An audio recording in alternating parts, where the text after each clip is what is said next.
అందరికీ నా హృదయపూర్వక నమస్కారం.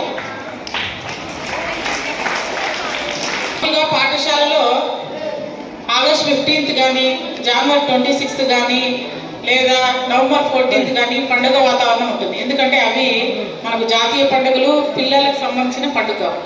అలాంటి కోవలకు సంబంధించిందే ఈరోజు ఈనాటి సమావేశం కూడా. మరి ఈ సమావేశం యొక్క మనము ప్రాధాన్యత గురించి చెప్పుకుంటే ఒక 2 మాటలు. మొదటగా మనకు ఒక నానుడి ఉంది. ఒక కుటుంబంలో తల్లి విద్యావంతురాలైతే ఆ మొత్తం కుటుంబం అంతా